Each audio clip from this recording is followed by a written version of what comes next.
Exodus chapter 8. Then the Lord said to Moses, Go to Pharaoh and say to him, This is what the Lord says, Let my people go, so that they may worship me. If you refuse to let them go, I will send a plague of frogs on your whole country. The Nile will teem with frogs. They will come up into your palace and your bedroom, and onto your bed, into the houses of your officials, and on your people, and into your ovens and kneading troughs. The frogs will come up on you and your people, and all your officials.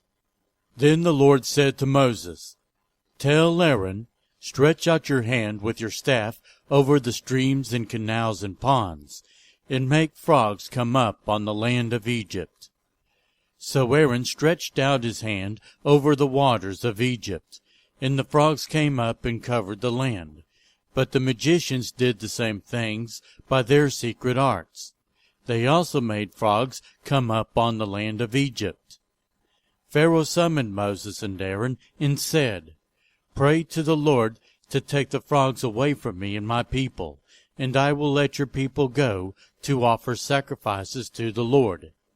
Moses said to Pharaoh, I leave to you the honor of setting the time for me to pray for you and your officials and your people, that you and your houses may be rid of the frogs, except for those that remain in the Nile. Tomorrow, Pharaoh said. Moses replied, It will be as you say, so that you may know that there is no one like the Lord our God. The frogs will leave you and your houses, your officials and your people. They will remain only in the Nile. After Moses and Aaron left Pharaoh, Moses cried out to the Lord about the frogs he had brought on Pharaoh. And the Lord did what Moses asked.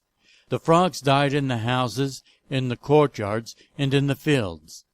They were piled into heaps, and the land reeked of them. But when Pharaoh saw that there was relief, he hardened his heart, and would not listen to Moses and Aaron, just as the Lord had said.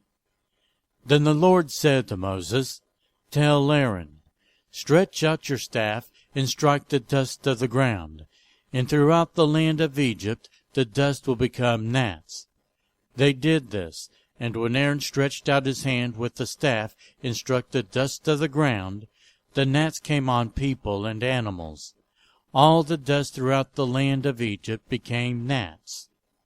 But when the magicians tried to produce gnats by their secret arts, they could not. Since the gnats were on people and animals everywhere, the magicians said to Pharaoh, This is the finger of God.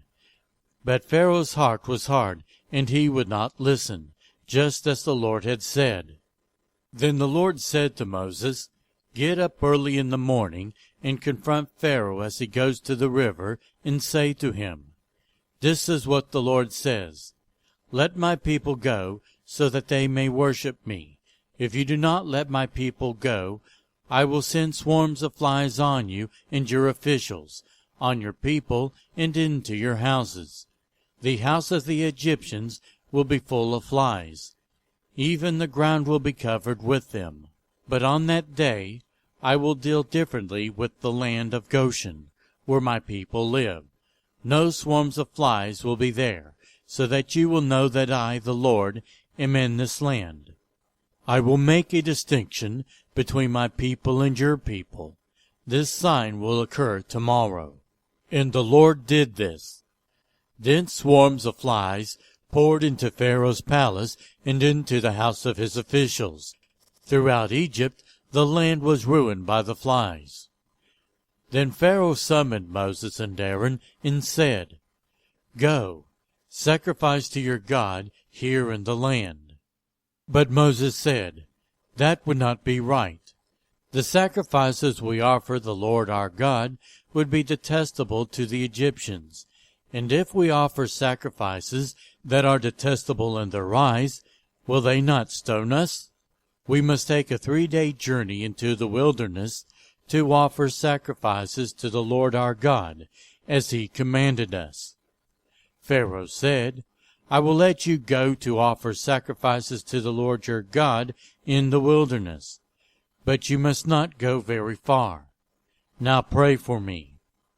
Moses answered, "As soon as I leave you, I will pray to the Lord, and tomorrow the flies will leave Pharaoh and his officials and his people. Only let Pharaoh be sure that he does not act deceitfully again, by not letting the people go to offer sacrifices to the Lord." Then Moses left Pharaoh and prayed to the Lord, and the Lord did what Moses asked. The flies left Pharaoh and his officials and his people. Not a fly remained.